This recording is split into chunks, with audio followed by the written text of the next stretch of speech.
someone who lives nearby, you can make the simplest thing taste absolutely spectacular. The first step is very simple. We're just going to grate about 4 cups of cheese. You want a cup of cheese per sandwich. We're going to go butter the bread, and the bread is as important as the cheese in this. You really want to use the best bread you can get your hands on. Now we're going to do this very difficult thing called spreading the cheese on the sandwich. We're going to put a total of about 1/3 of a cup of mixed onions.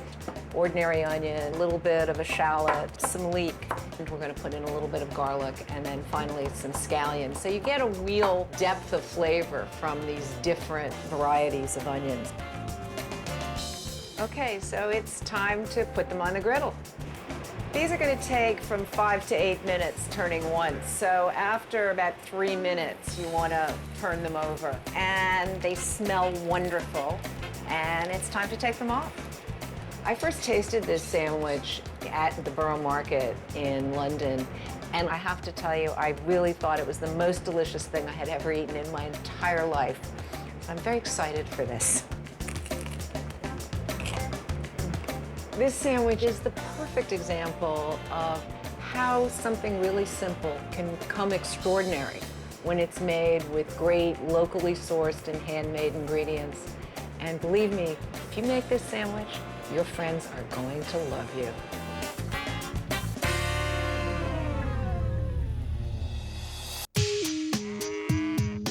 Back in Vermont, Tom Stearns pays a visit to Jasper Hill Farm, another essential participant in the Hardwick food web.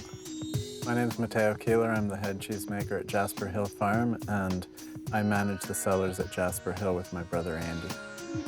Matteo and Andy Keeler run Jasper Hill Farm. They milk cows, they make cheese, and they also age cheese from soon to be a couple dozen other farmers from around the state.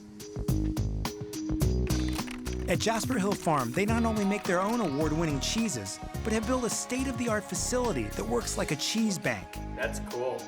Local farmers deposit their cheeses in Jasper Hill's vault, taking advantage of their aging technology. Since the value of cheese increases as it matures, the farm plays a vital role in helping Vermont's dairy community sustain themselves economically. It's quite obvious that the small-scale dairy operation, as it's operated in Vermont for decades now, it's going the way of the dinosaur. It doesn't really work that well anymore. And everyone maybe doesn't have to struggle so hard if we can apply some outside-the-box thinking. This is a tome-style vault. What we're able to do is take the most labor-intensive parts of the process, the aging, and the most daunting marketing, sales, and distribution off the table for a producer and allow them to capture the easiest margin to capture, which is actually turning that milk into cheese. This is Bailey Hazen Blue. This is Jasper Hill's signature and flagship cheese. I tell people that we're in the business of farm viability, that we'll actually do well if the farmers that we're working with succeed and prosper. Wow, that is so creamy.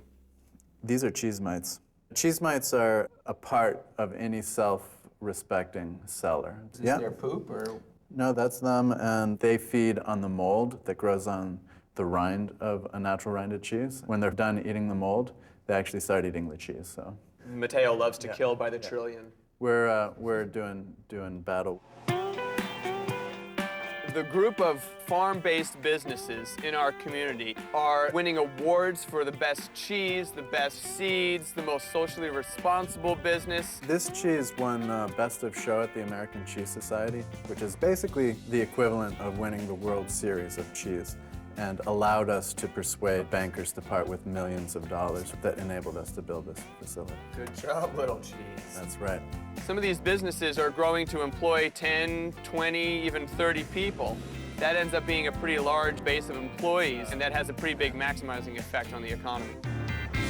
One of the things that's happened very recently in town here that serves as like an affirmation of all that's been going on is the opening of Claire's Bar and Restaurant. Hey, buddy. How are you? Good to see you. Claire's opened this past year, and it's become a gathering place that so many people, I think, in this town were, no pun intended, hungry for. Hey, buddy.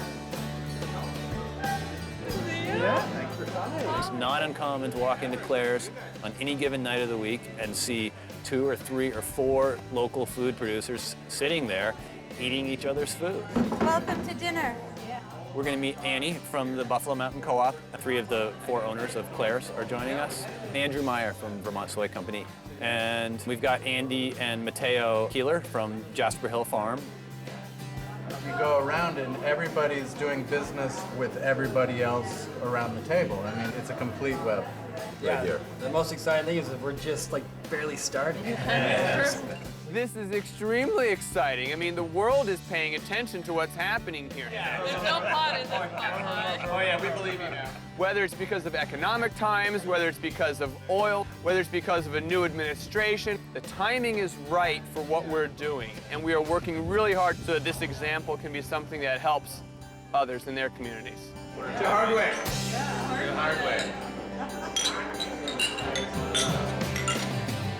This interconnectedness that we have is something that the rest of this world is going to have to do. The trends and the way things are going is that we are going to be forced to make very, very hard, challenging decisions. If we make these choices now, it's on our own terms. We can do it in a measured and strategic way as opposed to managing a crisis that is going to be at pretty colossal proportions.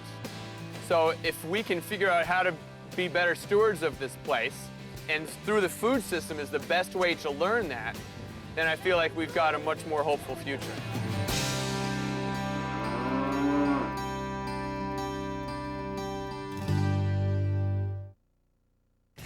Satisfy your appetite for more foodie-related morsels by visiting our website. You'll find recipes, video excerpts, podcasts, and more at gourmet.com/Diary of a Foodie. To order previous episodes of Gourmet's Diary of a Foodie on DVD for $34.95 plus shipping and handling, please call 1-800-255-9424 or order online at shoppbs.com. Major funding is provided by TIAA CREF. At TIAA CREF, we provide financial solutions for those who serve the greater good.